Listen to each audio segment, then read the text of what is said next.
Bueno, buenas tardes a todos. Gracias por seguir ahí. Somos conscientes de que somos el último evento y conversación antes del cóctel. Yo pedí licencia para hablar unas palabras en español para describir la escena y después vamos a conversar en inglés.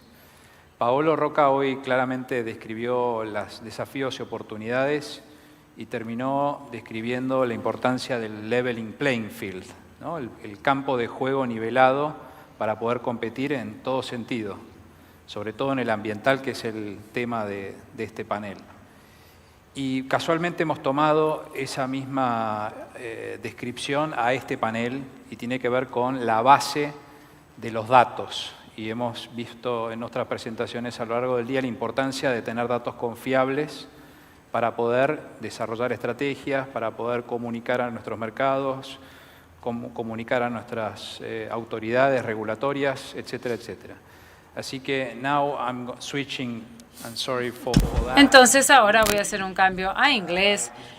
Describí la importancia de los datos y los datos provienen de una selección de ciertas metodologías, cierta rendición de cuentas. En este sentido, quiero que Osa y Violeta nos describan qué están haciendo la Organización Mundial del Comercio y World Steel en este sentido. Muchas gracias, José. Es un placer para mí estar aquí con ustedes. De hecho, nuevamente, la última vez estuve vía streaming en 2021. Creo que han visto tal vez mi presentación entonces. Es un tema muy candente. Las metodologías es una prioridad central de World Steel y también de los miembros de World Steel para tratar de alinear las distintas metodologías que están allí para la industria del acero. Hay muchas formas distintas de rendición de cuentas por distintas razones o de contabilizar. A veces uno quiere conocer la huella de carbono de un producto, a veces uno quiere conocer la huella de una empresa como tal, o uno tiene que rendir información al gobierno. Entonces tenemos que asegurarnos que las metodologías no se desarrollen alejadas entre sí, sino que las podamos alinear lo más posible para poder asegurar que sea más fácil rendir informes y comparar y entender y tener un entendimiento similar de las temáticas. Es en este espíritu que se produce una nueva iniciativa. No sé si pueden ver la presentación en el público. ¿Se está compartiendo? No, pero ahora sí. Los principios de los estándares del acero es una iniciativa que está tratando de hacer eso, definir metodologías para el sector del acero. Es una iniciativa que lanzamos el año pasado en la Conferencia Climática de las Naciones Unidas en Dubái, hace un año casi, con diversas iniciativas tratando de determinar la importancia de alinearse con 6 organizaciones que se reunieron para desarrollar los principios. World Steel, también la Organización Mundial del Comercio, la Agencia Internacional de Energía, la Iniciativa para la Descarbonización Industrial, que es un organismo, una iniciativa gubernamental que centrada en las compras públicas, también Steel Breakthrough, otra iniciativa, y Responsible Steel, que son distintos. Al acero no, al acero todavía no desde el inicio. Pero estas 6 organizaciones desarrollaron los principios. Los principios realmente ofrecen una definición de alto nivel para alinear metodologías para saber de qué estamos hablando. Y donde no se puede alinear para asegurarnos de alcanzar la interoperabilidad. Si bien las metodologías no son las mismas, que todos podamos entenderlas y compararlas entre sí. El segundo paso para el reconocimiento de distintas metodologías. Esta diapositiva nos muestra todos los signatarios actuales, porque lo lanzamos el año pasado con numerosas organizaciones, inclusive al acero, pero desde entonces los signatarios y el apoyo ha crecido y nos parece algo muy bueno, y reconocerán los logos aquí de organizaciones intergubernamentales, la OCDE, por ejemplo, pero también empresas de acero, asociaciones y también algunos actores de la cadena de suministro. Es una buena iniciativa sobre la cual estamos trabajando para tratar de alinear. Bien, Violeta, ¿qué papel desempeña la Organización Mundial del Comercio, la OMC, en estos principios y estándares? Gracias, José, y a los organizadores por la invitación. Yo trabajo para la Organización Mundial del Comercio y para la Secretaría que sirve a 166 miembros, gobiernos de todo el mundo que comprenden el 98% del comercio global y PBI. La pregunta que me hiciste, me la hicieron también amigos. ¿Para qué vas a una conferencia de acero? Y tengo que decir que hace 2 años no sabía de qué se trataba el acero, no sabía demasiado sobre World Steel Association. Y hoy ha sido muy revelador ver cuánta presencia tiene el comercio en vuestra conferencia. Hay preocupaciones sobre comercio, medidas de comercio que afectan la región, y por eso la Organización Mundial del Comercio y su secretaría quería involucrarse en la conversación. Nuestra participación en los principios del acero se remonta a 2022. En ese momento comenzamos a ver que muchos de los miembros en distintos comités empezaban a expresar preocupaciones porque veían que las normas verdes en sectores con alto consumo de energía crecía y las industrias pagaban costos crecientes, con preocupación sobre mediciones, mayor rendición de información y otras obligaciones. Y queríamos hacer algo para ayudar. Entonces, en la OMC tenemos el acuerdo que se llama Barreras Técnicas al Comercio, que se negoció hace mucho tiempo, y lo que hace es ayudar a los gobiernos a pensar en configurar reglamentaciones y normas para que no crean las barreras innecesarias al comercio. Entonces tuvimos un mandato y para trabajar con organizaciones formadoras de estándares para acordar y convocar en ese momento a muchas representantes internacionales y de industrias para que vengan y nos cuenten qué pasaban, qué enfrentaban, y aprender más de todas estas normas que estaban apareciendo.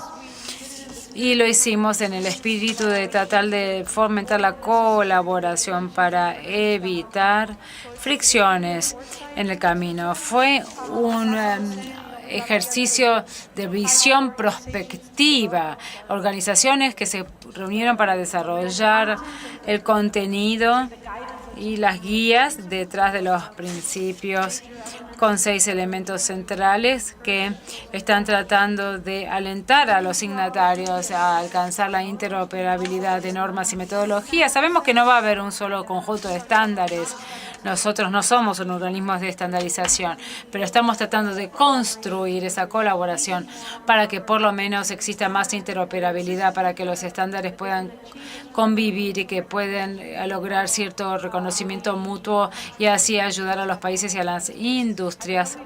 En la OMC usamos el poder de convocatoria, tenemos 166 miembros, tratamos de unirlos a todos con la World Steel Organization para desarrollar conocimientos y datos para que los gobiernos tengan la mejor información posible. Como mencionaron, Al Acero firmó o es signatario de estos principios porque vemos que el caos o las múltiples alternativas no ayudan a generar confianza a nuestros clientes, a nuestro mercado, a nuestros actores. Entonces, queremos que ustedes trabajen en nombre de World Steel, Al Acero y sus miembros para tratar de lograr la convergencia en la máxima medida de lo posible. 41, ¿puede indicar o comentar el mapeo de las alternativas que acabas de mencionar? Sí, ya mencioné que hay muchas tecnologías que existen, pero no sabíamos cuántas exactamente o cuáles se utilizaban, cuáles eran las más utilizadas y también cuán similares eran. Comenzamos un ejercicio de mapeo muy importante hace 6 meses. Cuando comenzamos a recolectar los datos, llegamos a un número de alrededor de 80 Esto no quiere decir que sean únicas. Hay diferentes variaciones entre ellas. Seleccionamos un poco más de las 40 más utilizadas y también nos aseguramos de tener la mejor información sobre cómo se habían creado esas normas en alrededor de 40 categorías o aspectos. Y lo que comprobamos en este estudio es que hay muchos vínculos entre las diferentes normas, porque estas normas hacen referencias cruzadas unas a otras. Y las más utilizadas son las dos creadas por World Steel, que son el inventario de evaluación del ciclo de vida, y las dos normas ISO, elaboradas sobre la base de ella, y también el protocolo para gases de efecto invernadero. Ese es un muy buen punto de partida, porque hay muy pocas normas que son la base para todo lo demás. Pero luego, todos han añadido luego sus propios aspectos. Entonces, por ejemplo, hay diferentes ámbitos de aplicación. Algunas son para productos, algunas son para compañías, otras son para sitios. Pero eso no es necesariamente un problema. Hay diferentes cosas que podemos tratar de hacer para armonizar las normas y que sean comparables.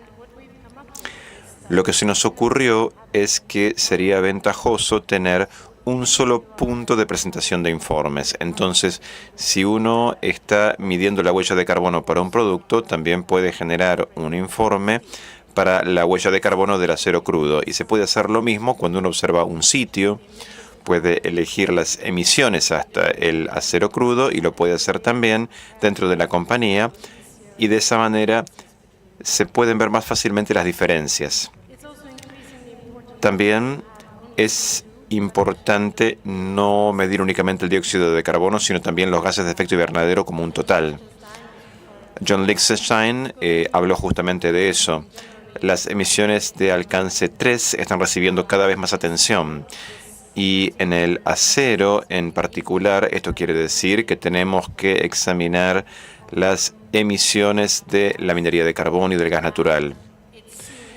Y parece que estas se han visto subdeclaradas en el pasado, no necesariamente a propósito, pero las mediciones en las minas aparentemente no han sido del todo exactas. Entonces, además de tener metodologías convergentes, hay algunos factores de emisión externos que van a evolucionar con el tiempo, como mencionó John Lichtenstein, como el metano emitido en la minería de carbón, por ejemplo. Sí, estamos aprendiendo todo el tiempo, todos nosotros, y conocemos bien las emisiones de nuestros propios procesos, pero cuando miramos la cadena de suministro, recibimos nueva información. El metano es una de esas cosas que va a cambiar. Y si comenzamos a presentar informes de manera más detallada o más precisa, esto quiere decir que nuestras emisiones informadas van a incrementarse, incluso si no son las emisiones en sí, porque no las hemos incrementado. Esas emisiones siempre estuvieron ahí, pero antes no las informábamos, y ese es el reto. Eso es un problema para la comerciabilidad del acero. Si el acero se comercia en todo el mundo, también se está comerciando dióxido de carbono, porque ese dióxido de carbono está incorporado desde cierta regla de recuento en el comercio. Entonces, la huella de carbono o el dióxido de carbono y los problemas comerciales son temas intrínsecamente ligados. Desde la perspectiva comercial, ¿qué piensa la Organización Mundial del Comercio que es importante para tener una comprensión común para minimizar esta fricción del comercio? Quizás podría comenzar compartiendo algunas estadísticas acerca de cuán fácil o cuán posible es comercializar acero a nivel internacional. Porque ustedes conocen estas estadísticas. Ustedes saben que hay 402.8 millones de toneladas métricas de acero que se comercializa internacionalmente. Y no es ninguna sorpresa que haya países como China o Japón o Corea del Sur o Alemania o Unión Europea como un bloque que sean los mayores exportadores de acero. También hay grandes importadores de acero, para que podamos entender cómo es esa relación entre importación y exportación. Para nosotros, en la OMC, lo que es importante, nuestro mandato es asegurarnos de que el comercio sea lo más equitativo, transparente y libre y posible. Hasta donde yo sé, en lo que hace al comercio, no hay una sola manera de medir las emisiones de carbono de los productos. Por supuesto, el comercio de bienes es sumamente importante en la economía actual. Nosotros miramos los factores de emisión en la interoperabilidad de las normas. Por ejemplo, mientras nosotros y nuestros miembros podamos trabajar en establecer normas internacionales que nos permitan lograr una coherencia en las mediciones y las metodologías, más fácil va a ser efectuar esas comparaciones entre países. Sin las comparaciones entre países o entre productos, entonces va a ser difícil el comercio. Esos son obstáculos al comercio que podemos ver en las normas y en las regulaciones. Y esto ocurre con todo tipo de productos. Y el mayor desafío que tenemos en el momento es porque las normas de descarbonización en diferentes sectores o las normas de sostenibilidad son relativamente nuevas. Están creciendo, y cuando digo relativamente nuevas me refiero a los últimos 10 años. Muchas de ellas todavía son voluntarias. Hay muchas normas internacionales que se están adoptando en diferentes sectores y es responsabilidad de los países armonizar sus esquemas nacionales con esas normas internacionales todo lo que puedan, de manera que podamos lograr un cierto nivel de coherencia. Estamos tratando de hacer el seguimiento de todas las tecnologías que podamos para poder ver si habría alguna comparación de las emisiones en el comercio, pero es muy difícil. Y el mandato de nuestros gobiernos es poder elegir algunas de esas tecnologías para adoptar esas normas. Quisiera volver a las cuestiones comerciales. Quisiera describir desde la perspectiva de Alacero, como productor latinoamericano, que estamos muy preocupados por la prohibición de carbono de la Unión Europea. Y reconociendo que tú no eres una representante de la Unión Europea, quisiera que le describieras a la audiencia en qué consiste la prohibición del carbono, el CBAM, y que pudieras vincularlo con Violeta a la perspectiva de la prohibición del carbono en términos generales y cuáles deberían ser las condiciones para que la OMC cumpla con esta regulación. Bien, lo voy a intentar. Voy a intentar describir muy sencillamente qué es esto. World Steel no tiene ninguna postura acerca de la prohibición del carbono, ni a favor ni en contra. Como pueden imaginarse, hay miembros que están muy enojados con esta prohibición y otros a quienes les gusta mucho. Pero en principio quisiera comenzar con el esquema de comercialización de emisiones. Ustedes sabrán que en Europa, básicamente uno tiene que comprar permisos para emitir gases de efecto invernadero, dióxido de carbono en la industria del acero. Pero como el acero es un sector de comercio, hasta ahora los productores europeos han obtenido permisos gratuitos en gran medida, que cubren la mayoría de su producción en Europa hasta un cierto punto de referencia. No voy a explicar los detalles. La idea es que, dado que necesitamos descarbonizar, o como Europa necesita descarbonizar y está resuelta a hacerlo, estos permisos gratuitos hay que irlos sacando paulatinamente. Eso quiere decir que el costo de producción o el costo de las emisiones en particular en Europa se va a incrementar sustancialmente. Y luego está el riesgo de la pérdida de carbono. Las empresas en Europa no están invirtiendo en otros lugares donde las prohibiciones no son tan estrictas. Y para poder evitar esto, hay un mecanismo de ajuste de fronteras que, por así decirlo, se asegura de que los productos importados hacia Europa paguen el mismo costo que los productos internos. Esto no va a ocurrir de la noche a la mañana. La prohibición del carbono se introdujo hace alrededor de un año y por ahora es una obligación de presentar informes. Pero hasta el 2026 estos permisos van a empezar a eliminarse gradualmente, o sea que van a empezar a verse los costos de la prohibición del carbono y vamos a tener un periodo de transición hasta 2034 donde el costo total de la prohibición del carbono se va a hacer sentir. Va a comenzar con algo muy gradual y luego va a incrementarse rápidamente. Es importante saber que si ustedes ya están pagando un precio por el carbono en el país de producción, este costo se puede deducir del precio de los certificados de la prohibición de carbono que ustedes pueden comprar. Te interrumpo porque este es precisamente el punto clave donde vemos el riesgo de este derrame del CBAM o prohibición del carbono, y no nos interesa enviar acero hacia allí, pero dado que las expectativas de recaudación de los gobiernos o de los entes de regulación dicen, bueno, si quieres enviar una tonelada hacia determinado lugar y pagar en euros, ¿por qué no establecer un nuevo impuesto al carbono o al comercio de carbono y mantener esos euros dentro del país de origen?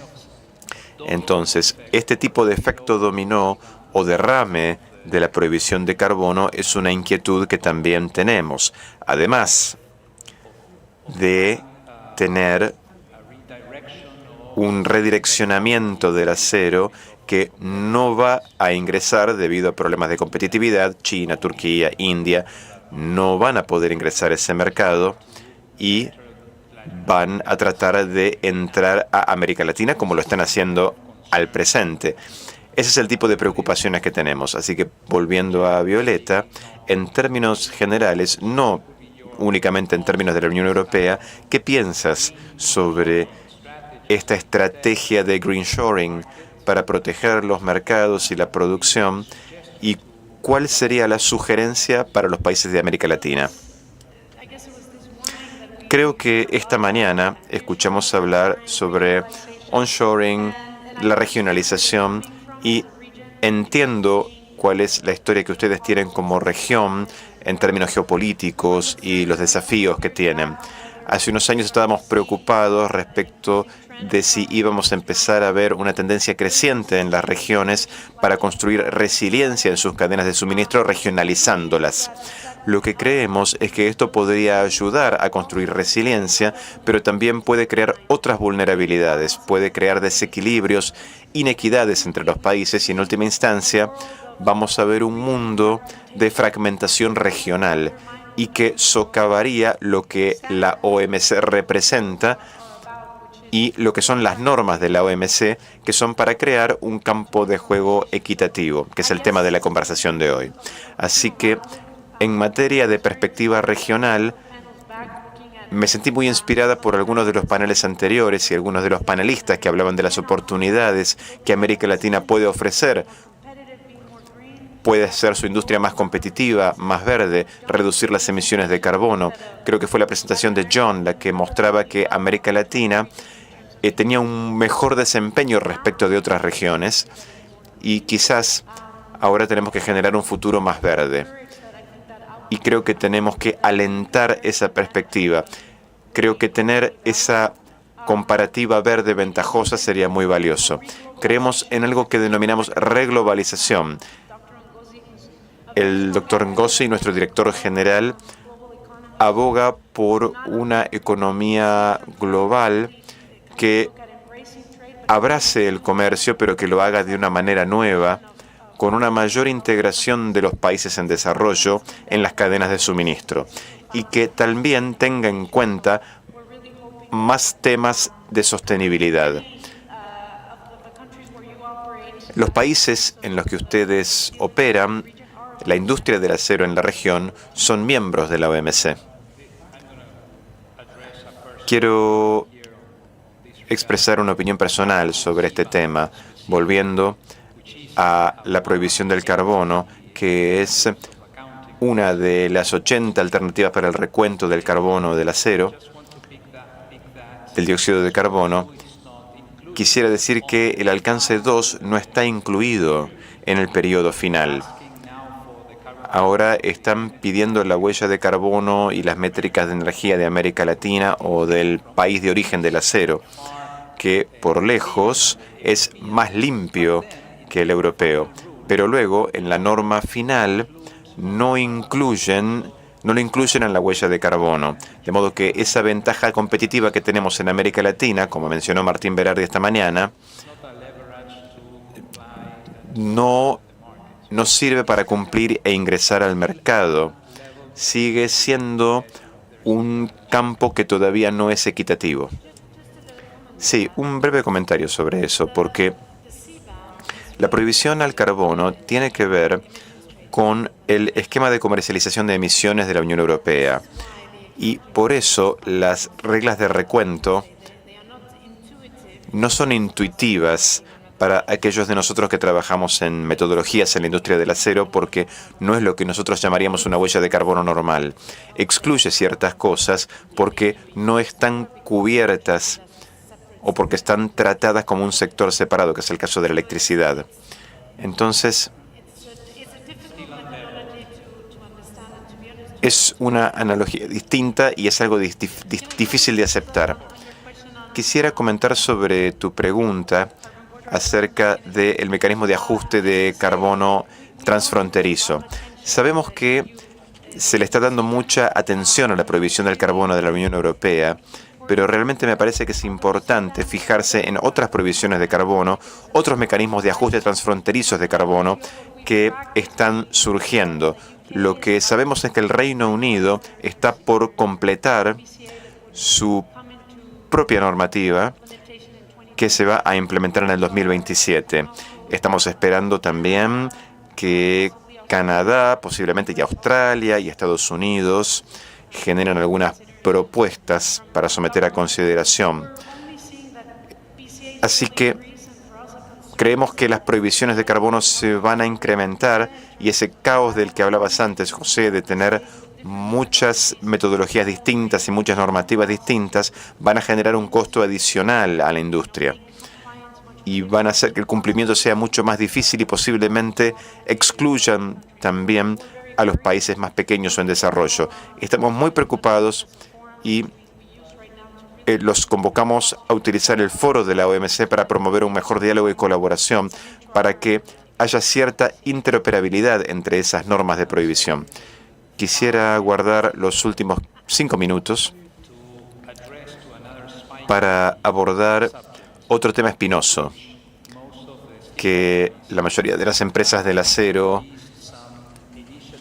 han liberado algunas iniciativas sobre el balance de masa o cadena de custodia, que es el término correcto. Y quisiera pedirle a Osha que explique qué está haciendo World Steel en este sentido y que es importante para la iniciativa. Con mucho gusto, claro que sí. Como se mencionó, existe un interés de parte del mercado en comprar el acero verde o acero bajo en carbono o el término que desean utilizar. Las empresas responden a esto y la cantidad de empresas aquí representadas, pero también en todo el mundo, cuentan con estas ofertas de acero verde en el mercado.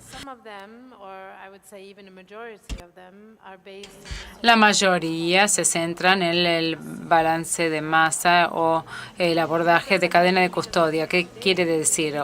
Hoy no tenemos una definición de lo que significa el acero verde. Todas las empresas tienen sus propias definiciones y sus propios sistemas. Pero esta idea de la cadena de custodia o el balance de masa es que uno calcula la huella de carbono para el producto y luego cuando se generan ahorros en gases de efecto invernadero en la producción, tal vez no tengan la suficiente importancia como para cambiar la huella demasiado. Tal vez cambia en algunos puntos porcentuales, pero no alcanza para declarar que el producto es verde. Entonces, en lugar de cambiar la huella, uno se queda con esas reducciones, se los deposita en un banco Y cuando el cliente quiere comprar un producto de usted, digamos, con una menor huella, compra el producto y también compra certificados que usted tiene en el banco. Son certificados de las reducciones. En lugar de que las reducciones se repartan en toda la producción, uno las guarda y se asigna un producto en especial. Ese es el concepto detrás de esto. Nuevamente, como mencioné, no hay metodología común para hacerlo hoy. Algunos sectores lo utilizan, pero más para materiales de input. Por ejemplo, en el sector químico lo hacen para el contenido reciclado de un input biobasado, pero está creciendo su adopción con las distintas metodologías. Nuevamente, tenemos una solicitud del Comité Ejecutivo de World Steel para empezar a trabajar en el desarrollo de una guía acerca de cómo podría aplicarse en el sector del acero para tratar de alinear y zanjar las brechas. Entonces, con esto hemos estado trabajando en la fuerza de tarea con los miembros sobre esto, en una fuerza de tarea muy global, y realmente hubo un trabajo muy interesante entendiendo lo que hacen las distintas empresas y los aspectos importantes y cuáles son. Y emitimos los principios en abril de este año. Están disponibles en nuestro sitio web y desde entonces hemos estado trabajando en una guía más detallada. No está aprobada totalmente, pero esperamos poder hacerlo en las próximas semanas y publicarlas nuevamente en nuestro sitio web. Entonces, como algo final, esto está en una etapa muy preliminar de las conversaciones. Hay algunas normas dentro de ISO comenzando a desarrollarse, así que es una manera para que nosotros podamos consolidar nuestras visiones y ver de qué manera podemos compartir estas visiones en los procesos internacionales. Nos quedamos sin tiempo. Quiero agradecerles a ambas porque realmente están enfrentando un desafío, uniéndonos a todos y obtener los consensos necesarios en un aspecto tan controvertido, dependiendo del país, de la tecnología que tenemos para producir acero. Muchos temas, todos juntos. Y el trabajo que han estado realizando es muy relevante y los desafíos futuros que enfrentan son muchos. Les deseamos la mejor de las suertes para poder nivelar las reglas de rendición de informes y para poder también nivelar la cancha de juego para todos. Y quiero agregarte, no sería posible sin tu participación, todos.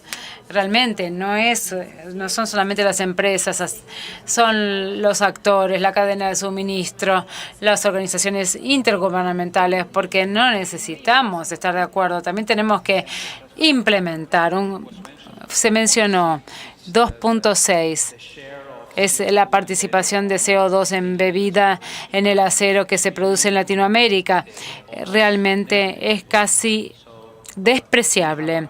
Tenemos una presencia sólida, estando en cada reunión técnica y estratégica y política. Les quiero dar las gracias a los miembros de Alacero por estar allí siempre. Nuevamente, gracias. ¿Tienes un comentario final? Un último, algo para agregar. Lanzamos los principios de las normas del acero en la última COP en Dubái con 40 apoyos. En ese momento llegamos a 58 e incluyen organizaciones internacionales de la industria de normas al acero. Por supuesto, un miembro muy activo. No excluye a otras organizaciones o empresas que participan en la cumbre y que se unan, que estén unidos al esfuerzo. Los ayudan también a participar en la mesa de discusión y las respuestas. Absolutamente. Muchísimas gracias.